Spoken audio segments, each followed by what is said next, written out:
What's up guys, Riggs here, and today we're looking at a topic that I get asked about a pretty good bit, so I figured I might as well make a video on it, and that is pick choice.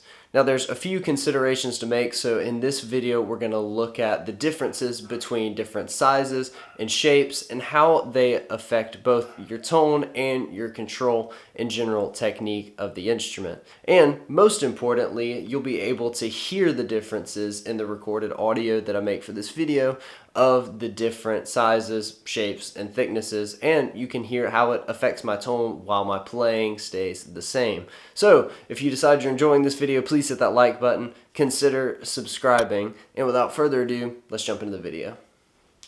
So first things first, maybe the most important consideration is how the pick changes the feel of what you're playing.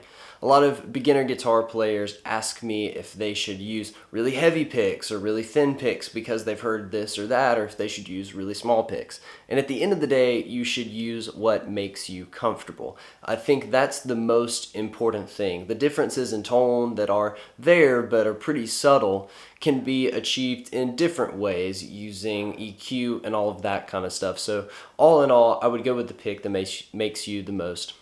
So overall, I'd go with the pick that makes you the most comfortable and confident in your playing. Now, I generally try to avoid really thin picks, and I classify a really thin pick as something under 0.5 or 0.50 millimeters. So about the thinnest that I would go would be something like this orange Dunlop Tortex pick.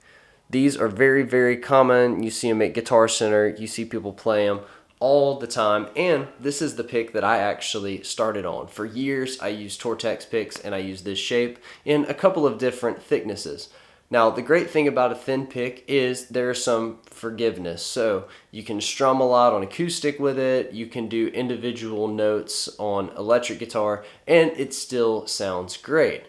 Now, the pick that I use the most now is complete opposite of that, and that is the Jim Dunlop Jazz 3s. In particular, I really like the Eric Johnson Jazz 3s. Now, this is a much smaller pick, as you can tell just by looking here. There's a good bit of difference in size, but maybe the biggest difference is in the thickness. While this one is 0.6 millimeters or 0.60 millimeters as they describe it, this pick is 1.14 millimeters thick. Now, with a thicker pick, you have more control, but your playing is also much more important. You have to be much more accurate because there's a bit less forgiveness with a thicker pick. Now, a thicker pick, because it's thicker material, also makes the strings ring out louder using the same amount of force. Now, you'll hear the differences tonally in why this is, but I think the most important thing is to find a pick that makes you comfortable. And if I was a brand new player, I would probably pick somewhere closer to, say, the Tortex pick than the thicker Jazz 3. Now, what's great is you can go to Guitar Center, Sweetwater.com, any of these retailers, and you can pick up a multi-pack that's got a bunch of different gauges and thicknesses and even sizes and shapes of pick. So that way, that allows you to try a bunch of different picks for only a few bucks. And if you've been playing for 4 days or 40 years, I think it's worth trying different picks from time to time. Again, just changing your pick can drastically change your sound without having to do anything else or go buy an expensive pedal or a new guitar or anything like that. So it's definitely worth exploring. But I'm going to shut up now and let's hear the differences between these different gauges of picks. I'm going to go all the way from 0.60 up to a thicker pick up to a 1.5 millimeter pick. So without further ado, let's hear what it sounds like. Alright, so really quick, I'm going to show you the picks that I'm using and then we'll jump into the sounds. So the first one that I'm starting with is this 0.60 millimeter orange Tortex Dunlop pick. From there, I'm going up to this 0.71 millimeter Derlin 500 pick, also made by Dunlop. It's kind of a nylon type material, so slightly different material, slightly thicker, slightly different sound. We're then going up to a 0.88 millimeter Dunlop Tortex pick. This is the flow shape, but the most important thing, same material as the orange one, but it is a decent bit thicker. Then we're going up to this flow shape, and this is the Dunlop Prime Tone material. This is a 1mm pick, which I think still gives you a lot of options. Again, we're getting to where this pick has basically no give to it, but it does ring true and clear, and I like the way it sounds. Then we're going to my old faithful, my tried and true, the Eric Johnson Jazz 3. This is the smallest of the picks, and I think gives you the most control. And finally, one of my other favorite picks of all time, the Gravity Picks 1.5mm. This is one that came with one of my JHS pedals, so big thanks to Josh Scott for including these because they're great picks and it gives a lot of players that buy their pedals a chance to try something totally new. So, with all of that said, now let's hear the differences in what they sound like.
So again, I don't think any of this is going to be conclusive. I think it's going to be completely subjective to what you like. And again, I think the biggest thing to take away from this is that while there may be subtle differences in tone, the most important thing is being comfortable with the pick that's in your hand. My signal chain of this was just guitar into amp, so you could hear it pretty straightforward. Wasn't any kind of frilly stuff in the playing, all fairly simple. So I would love to know what you think. Let me know if you heard a difference or if you have a preference down in the comments below. And I would love to know what picks you guys are using and what you think maybe are some that I and others should check out. So leave that down in the comments below. Please like this video if you haven't already. And you can check out a couple of my other favorite videos here while you're at it. And I will see you guys in the next video.